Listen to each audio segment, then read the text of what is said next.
ഇനി നോക്കാം entertainment news. Althaf Saleem നായകനാകുന്ന ചിത്രം ഇന്നസെന്റ് സെപ്റ്റംബർ 7 തിയേറ്ററുകളിലെത്തും. ആക്ഷേപഹാസ്യ സ്വഭാവത്തിൽ ഒരുക്കിയിരിക്കുന്ന ചിത്രമാണ് ഇത്. ജോമോൻ ജ്യോതിർ, അനാർക്കലി മരക്കാർ, അസീസ് നെടുമങ്ങാട്, അന്ന പ്രസാദ് എന്നിവരാണ് ചിത്രത്തിലെ മറ്റ് പ്രധാന താരങ്ങൾ. നവാഗതനായ സതീഷ് തൻവി സംവിധാനം ചെയ്യുന്ന ഈ ചിത്രം എലമെന്റ്സ് ഓഫ് സിനിമയുടെ ബാനറിൽ ശ്രീരാജ് AD ആണ് നിർമ്മിക്കുന്നത്.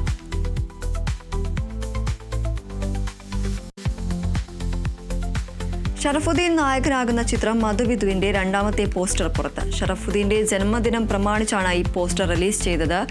ഷൈലോക്ക്, മധുര മനോഹര മോഹം, പെറ്റ് ഡിറ്റക്റ്റീവ് എന്നീ ചിത്രങ്ങൾക്ക് ശേഷം ബിപിൻ മോഹൻ, ജയ് വിഷ്ണു എന്നിവർ ചേർന്ന് രചിച്ച ചിത്രത്തിലെ നായിക കല്യാണി പണിക്കറാണ്.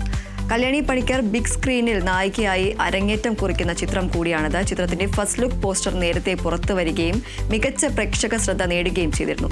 ജഗദീഷ്, അസീസ് നെടുമങ്ങാട്, സായ്കുമാർ, ശ്രീജയ, അമൽ ജോസ്, സഞ്ജു മധു എന്നിവരാണ് ചിത്രത്തിലെ മറ്റു പ്രധാന താരങ്ങൾ. മാർക്കോ, കാട്ടാളൻ എന്നീ ചിത്രങ്ങൾക്ക് ശേഷം ക്യൂബ്സ് എന്റർടൈൻമെന്റ്സിന്റെ ബാനറിൽ ഷെരീഫ് മുഹമ്മദ് നിർമ്മിക്കുന്ന ചിത്രത്തിൽ മമ്മൂട്ടി നായകനാകുന്നു. നിർമ്മാതാക്കൾ തന്നെയാണ് സോഷ്യൽ മീഡിയയിലൂടെ ഇക്കാര്യം അറിയിച്ചത്. മാർക്കോയുടെ വിജയത്തിന് ശേഷം ഒരുങ്ങുന്ന കാട്ടാളിന്റെ ഷൂട്ടിംഗ് പുരോഗമിക്കുകയാണ്.